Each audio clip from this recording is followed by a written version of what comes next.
Selamat datang di Mr. Liked. Pada video kali ini kita akan membahas kisah jatuhnya seorang tokoh besar di sektor perbankan Tiongkok, Liu Liange, yang dijatuhi hukuman mati dengan penangguhan hukuman 2 tahun atas kasus korupsi besar-besaran yang dilakukannya. Namun hal ini menarik untuk kita bandingkannya dengan kondisi di Indonesia. Apakah hukuman bagi koruptor di negara kita cukup tegas untuk memberikan efek jera? Atau justru malah memberi ruang bagi mereka untuk hidup nyaman di balik jeruji besi? Mari kita mulai. Liu Liange, pria kelahiran 1961, pernah menduduki jabatan tertinggi di salah satu bank terbesar di Tiongkok, Bank of China. Namun, ambisinya untuk memanfaatkan kekuasaan justru berujung pada kehancurannya. Menurut pengadilan di Jinan, Liu memanfaatkan jabatannya untuk menerima suap lebih dari 121 juta yuan, setara dengan 270 miliar rupiah. Ia juga membantu banyak orang mendapatkan promosi jabatan yang merupakan bagian dari jejaring korupsi yang ia bangun. Hukuman mati yang dijatuhkan kepada Liu ditangguhkan selama 2 tahun. Artinya, jika Liu tidak melakukan pelanggaran selama periode itu, hukumannya akan diubah menjadi penjara seumur hidup. Keputusan ini didasarkan pada fakta bahwa Liu mengakui perbuatannya dan sebagian besar harta yang dicuri telah berhasil dikembalikan. Namun, pertanyaan besar muncul. Apakah hukuman seperti ini cukup adil bagi rakyat Tiongkok yang dirugikan? Hukuman mati dengan penangguhan 2 tahun bukanlah hal yang jarang terjadi di Tiongkok.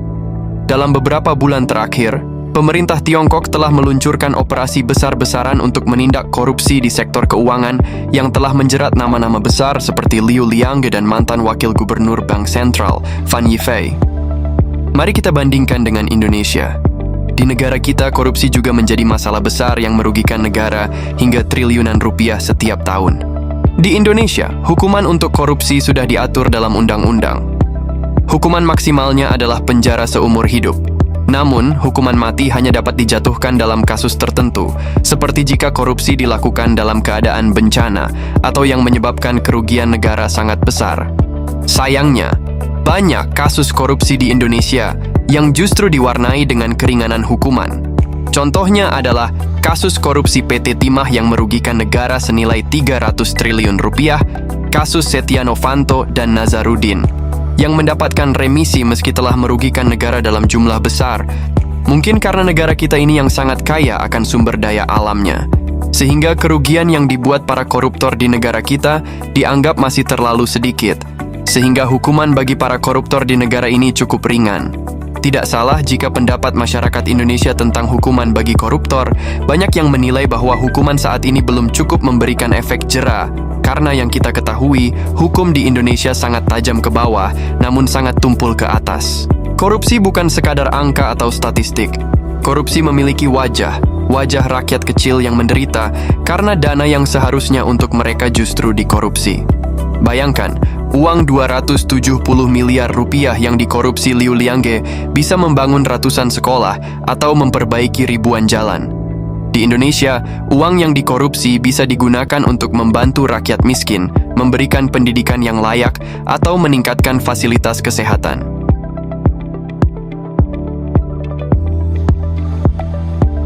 Apakah hukuman seperti yang diterapkan di Indonesia cukup memberikan keadilan bagi rakyat kecil yang menjadi korban utama korupsi? Ataukah kita perlu mempertimbangkan langkah yang lebih keras seperti yang diterapkan di Tiongkok? Fenomena hukum yang tajam ke bawah tetapi tumpul ke atas mencerminkan kelemahan sistem hukum di Indonesia, di mana kekuasaan, uang, atau koneksi seringkali menjadi tameng bagi mereka yang berada di atas. Untuk memperbaiki kondisi ini, diperlukan reformasi hukum yang menyeluruh dan keberanian untuk menegakkan keadilan tanpa pandang bulu. Kasus Liu Liange adalah pengingat keras bahwa korupsi tidak hanya merusak sistem, tetapi juga menghancurkan harapan. Di Tiongkok, hukuman berat seperti hukuman mati diterapkan untuk memberikan efek jera. Namun di Indonesia, kita masih melihat koruptor yang mendapat fasilitas mewah di penjara, remisi, atau bahkan kembali ke dunia politik.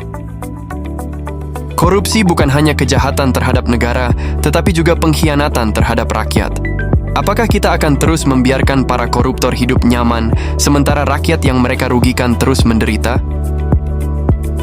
Apakah hukum yang tajam ke bawah dan tumpul ke atas bisa diatasi di era kepemimpinan yang sekarang?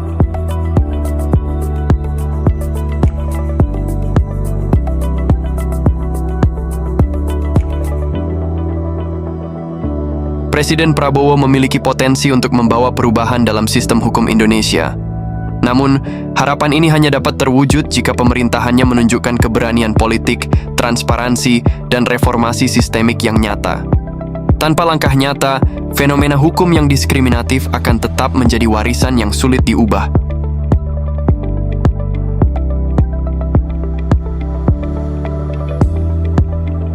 Bagaimana menurut pendapat kamu? Apakah di era kepemimpinan Pak Prabowo bisa merubah hal tersebut? Berikan pendapat kamu di kolom komentar. Sampai di sini dulu pembahasan kita pada video kali ini. Sampai bertemu kembali di video menarik berikutnya.